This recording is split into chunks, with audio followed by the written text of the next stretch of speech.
Guys, welcome back to my channel. Today is Monday and I'm here with lecture Monday with the next part of technical terms to be learnt in genetics. So starting with the first one, that is transpoase.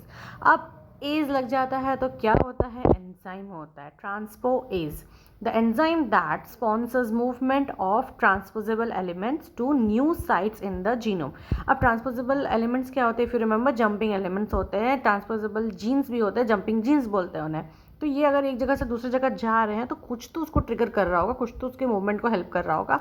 तो वैसे enzyme जो sponsor करते हैं ऐसे movements को new sites पे, तो that is known as transposase. Next is transposon. As I told you, a DNA segment which is capable of changing its location within a chromosome or between chromosomes.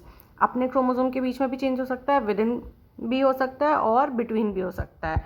Means एक chromosome से दूसरे chromosome भी हो सकता है. तो वैसे DNA segments जो अपना लोकेशन चेंज करता हो. Next one is transposition. अब इसका जो मूवमेंट होता है, ठीक है, ये सारे ट्रांसपोजेबल एलिमेंट्स का, उससे हम बोलते हैं movement of a transposable element to a new site in genome that is sponsored by transposase. तो ट्रांसपोएज, ट्रांसपोजोम, ट्रांसपोजिशन तीनों इंटरलिंक्ड हैं and we got that. Now next one is transversion.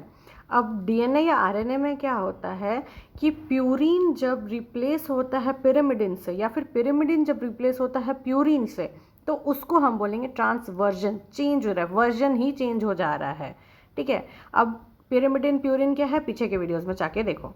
Now, next one is trihybrid. The F1, F2, etc. progeny from a cross involving two parents differing in 3 genes या फिर characters or considered to be so for that study. मतलब कि हम दो ऐसे parent को cross कर रहे हैं जिसमें 3 जीन डिफरेंट है और हम उसे क्रॉस कर रहे हैं ताकि वो पर्टिकुलर 3 जीन इधर आ जाए, तो दैट इज वो उससे जो प्रोजेनी मिल रहा है वो ट्राईहाइब्रिड है.